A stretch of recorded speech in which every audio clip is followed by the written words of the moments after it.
Hi guys, हमारे YouTube channel जमजम study में आपका स्वागत है। दोस्तों, हमने बीएस नेगी की ऑब्जेक्टिव बुक से उत्तराखंड रिवीजन सीरीज शुरू की है, जिसकी आज हम छठी क्लास स्टडी करेंगे। अगर दोस्तों आप हमारे चैनल पर पहली बार आए हैं तो हमारे चैनल को सब्सक्राइब कर दीजिए और वीडियो को लाइक और शेयर कर दीजिए। आइए शुरू करते हैं। किस वंश के शासनकाल में आदि गुरु शंकराचार्य जी का आगमन हुआ? कार्तिकेय शासनकाल में आदि गुरु शंकराचार्य जी का आगमन हुआ। दोस्तों, इससे हमारे बहुत सारे क्वेश्चन बनते हैं। पहला, ये द्वैतवाद के प्रवर्तक कौन थे? आदि गुरु शंकराचार्य। और इनका जन्म केरल के कलाडी गांव में हुआ। और इनकी माता का नाम था। तीसरा क्वेश्चन बनता है, इनकी माता का नाम क्या था? सुभद्रा। और चौथा क्वेश्चन बनता है, इनके पिता का नाम क्या था? शिवगुरु। छठा क्वेश्चन बनता है, इनकी समाधि कहाँ है? केदारनाथ रुद्रप्रयाग में। और सातवां क्वेश्चन बनता है, इन्होंने कब अपना शरीर त्याग दिया था? केदारनाथ में 820 ईस्वी में इन्होंने अपना शरीर त्याग दिया था। और इनका आक्रमण किसके शासनकाल में हुआ? आठवां क्वेश्चन बनता है, वसंत देव के शासनकाल में जो है इनका आक्रमण हुआ। नहीं, वसंत देव के नहीं, इष्टगण देव के, सॉरी, इष्टगण देव के शासनकाल में इनका आक्रमण हुआ था।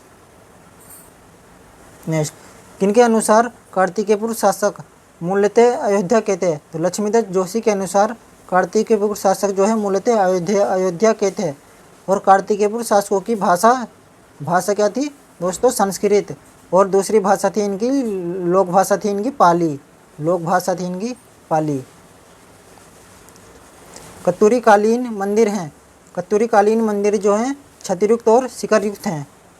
किसे हैं? छत्रयुक्त और शिखरयुक्त हैं। दोस्तों, छत्रयुक्त प्रकार के मंदिरों को पगोड़ा, छत्रयुक्त प्रकार के मंदिरों को पगोड़ा कहा जाता है। अगला प्रश्न है, कार्तिकेय राजाओं को सूर्यवंशी मानते थे। तो कार्तिकेय राजाओं को सूर्यवंशी जो है बद्रीदत्त जोशी मानते हैं। अगला को प्रश्न है, कत्यूरियों को भूमि मापन नामक अधिकारी था। कत्यूरियों का भूमि मापन नामक अधिकारी था प्रभातार। प्रभातार जो है कत्यूरियों का भूमि मापन नामक अधिकारी था। दोस्तों, इससे हमारे 4 क्वेश्चन और बनते हैं। पहला, गिरिद्वारों को रक्षक किसे कहा जाता था? गिरिद्वारों को रक्षक कहा जाता था घटपाल को। और सीमाओं का सुरक्षा भार किसके जिम्मे होता था? ये होता था प्रांतपाल के। सीमाओं का सुरक्षा भार प्रांतपाल के। और तीसरा बनता है, व्यक्तियों की निगरानी कौन करता था? व्यक्तियों की निगरानी करता था दोस्तों वरमपाल। चौथा क्वेश्चन बनता है दोस्तों, नदी घाटी पर आगमन कर वसूली करता था। नदी घाटी पर जो आगमन होता था वहाँ से कर वसूली करता था नरपति। अगला प्रश्न है दोस्तों, कार्तिकेय सेना कितने भागों में विभाजित थी? तो कार्तिकेय सेना जो है 4 भागों में विभाजित थी।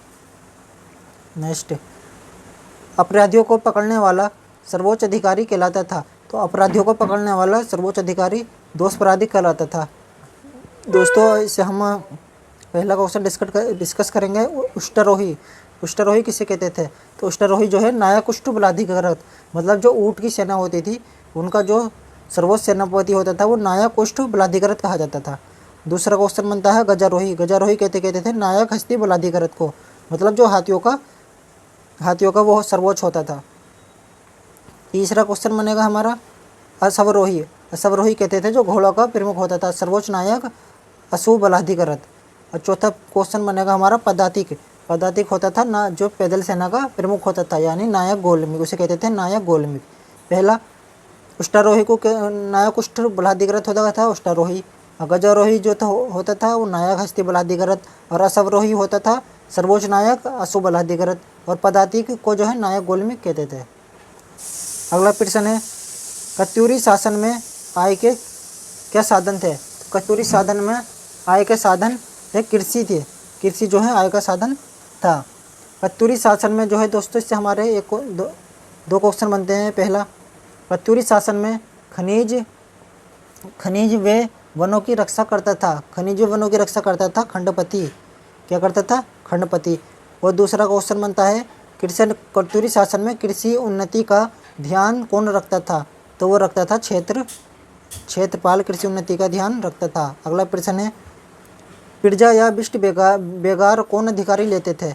ये भाट और चाट नामक अधिकारी जो है दोस्तों पिरजा या बिष्ट बेगार लेते थे। अगला प्रश्न है दोस्तों, कत्यूरी काल में प्रांतों को किसमें बांटा गया?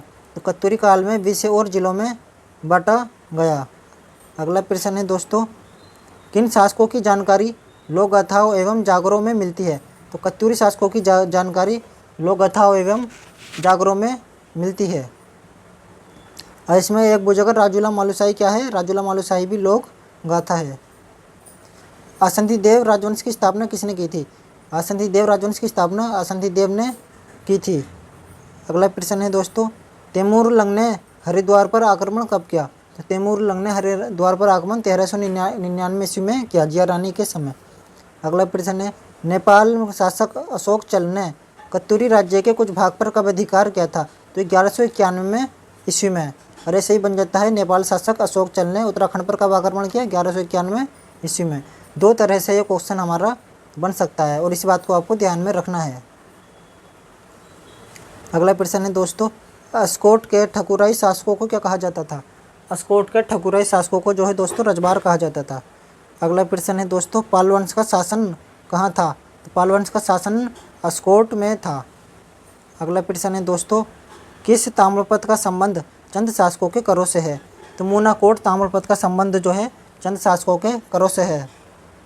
अगला प्रश्न है दोस्तों, किस काव्य में चंद राजाओं की वंशावली दी गई है? तो मनोदो काव्य में जो है चंद राजाओं की वंशावली दी गई है। अगर दोस्तों आप हमारे चैनल पर पहली बार आए हैं तो हमारे चैनल को सब्सक्राइब कर दीजिए और वीडियो को लाइक और शेयर कर दीजिए। अगला प्रश्न है दोस्तों, मांडलिक राजाओं की सूची से संबंधित ताम्रपत्र है। तो मांडलिक राजाओं की सूची से संबंधित ताम्रपत्र जो है वाजपेयी ताम्रपत्र है। अगला प्रश्न है दोस्तों हमारा, किन शासकों की राजधानी प्रारंभ में चंपावत और उसके बाद राजधानी अल्मोड़ा रही? चंदवंश की राजधानी जो है प्रारंभ में चंपावत में थी और बाद में जो है अल्मोड़ा में बनाई गई। अगला प्रश्न है दोस्तों, चंद शासक सोमचंद के समय कुमाऊं का शासक कौन था? तो चंद शासक सोमचंद के समय कुमाऊं का शासक कौन था? ब्रह्मदेव। कौन था? ब्रह्मदेव। ब्रह्मदेव ने अपनी लड़की का विवाह सोमचंद से कराया था। कार्की बोड़ा तरागी चौधरी किलेदारों की नियुक्ति करने वाला चंद शासक कौन था? तो ये जो है सोमचंद था। कार्की बोड़ा तरागी क्या था? जैसे किला है तो किला था, इसके 4 पहरेदार थे, 1 2 3 4।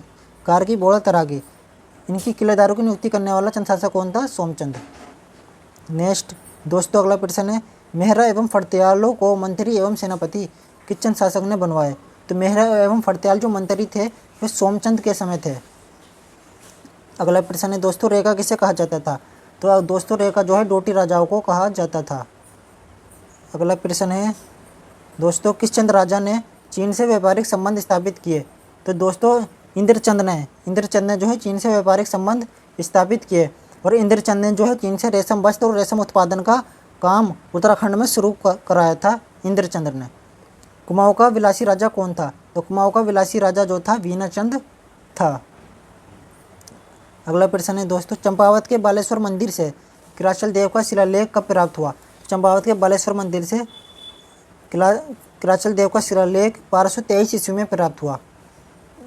अगला प्रश्न है दोस्तों, कुमाऊं का प्रथम स्वतंत्र शासक कौन था? कुमाऊं का प्रथम स्वतंत्र शासक तोहरचंद था और ये 23वें नंबर का चंद शासक था। अगला प्रश्न है दोस्तों, पहला चंद शासक जो दिल्ली दरबार में गया था गरुड़ ज्ञानचंद जो है दिल्ली दरबार में गया था और गरुड़ की उपाधि जो है इसे ज्ञानचंद को फिरोज शाह तुगलक ने दी थी। किसने दी थी? फिरोज शाह तुगलक ने दी थी। गोबासा ताम्रपत्र का संबंध किससे है? तो गोबासा ताम्रपत्र का संबंध जो है दोस्तों गरुड़ से है। और गरुड़ ज्ञानचंद का चिन्ह क्या था? गरुड़। क्या चिन्ह था? गरुड़। दोस्तों अगर आप हमारे चैनल पर नए आए हैं तो हमारे चैनल को सब्सक्राइब कर दीजिए, वीडियो को लाइक और शेयर कर दीजिए। मिलते हैं अगली नेक्स्ट वीडियो में। धन्यवाद।